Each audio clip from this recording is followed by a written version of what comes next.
Assalamualaikum warahmatullahi wabarakatuh. Halo, perkenalkan nama saya Berlina Caniago, biasa dipanggil Bian. Untuk di video kali ini kira-kira kita akan membahas apa ya? Ya, topik yang berkaitan dengan Customer Happiness Officer. Yang pertama, peran dan tanggung jawab Customer Happiness Officer dalam organisasi. Yang kedua, strategi untuk meningkatkan kepuasan pelanggan. Yang ketiga, teknik komunikasi efektif dalam posisi Customer Happiness Officer. Yang keempat, menangani keluhan pelanggan dengan baik. Yang kelima, pentingnya membangun hubungan jangka panjang dengan pelanggan.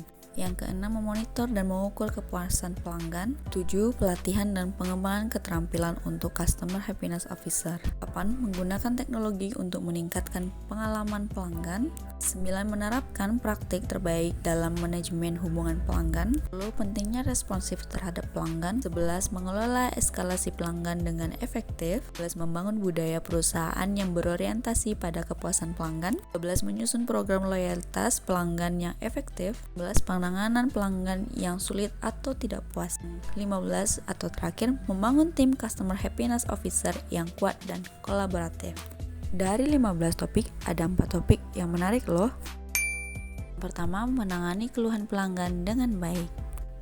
Menangani keluhan pelanggan dengan baik merupakan keterampilan yang penting bagi setiap bisnis. Ketika dilakukan dengan benar, hal ini dapat membantu memperkuat hubungan dengan pelanggan, membangun kepercayaan, dan meningkatkan kepuasan pelanggan. Yang kedua, memonitor dan mengukur kepuasan pelanggan. Sebagai Customer Happiness Officer, penting untuk memonitor dan mengukur kepuasan pelanggan agar dapat memahami sejauh mana kebutuhan dan harapan mereka terpenuhi. Yang ketiga, pentingnya responsif terhadap pelanggan. Ketika pelanggan merasa bahwa mereka mendapatkan perhatian dan dukungan yang responsif dari bisnis, mereka cenderung lebih setia loh. Yang keempat, penanganan pelanggan yang sulit atau tidak puas. Seperti berita berikut ini, aplikasi tersebut tetap berjalan, tetapi mereka banyak kehilangan pelanggan setianya loh. Dari penanganan yang terlambat, dana yang susah untuk dicairkan. Kali ini ada customer komplain karena pelayanan tidak sopan. Kasus yang seperti itu harusnya cepat untuk ditangani agar tidak menyebar ke berita yang lain. Dilihat dari kasus ini, di sini bisa kita lihat bahwa kerja sebelum training itu penting. Oke, kasus berikutnya ada komplain produk tak sesuai. 5 orang ini dapat mie instan kardus loh. Kira-kira kenapa bisa gitu ya? Ternyata hal tersebut terjadi karena pelanggan mendapatkan mie yang kurang baik atau mie yang rusak.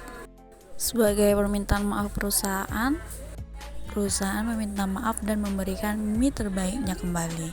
Itu pun diberikannya 2 kali lipat loh dari yang sebelumnya. Dari kasus itu kita bisa mengambil pelajaran bahwa perusahaan bertanggung jawab dan perusahaan memberikan yang terbaik untuk pelanggannya.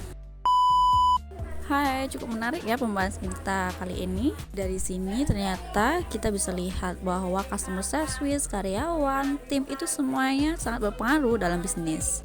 Nah, udah ada gambaran nih tentang customer service seperti apa. Next kita bahas tentang apa lagi ya?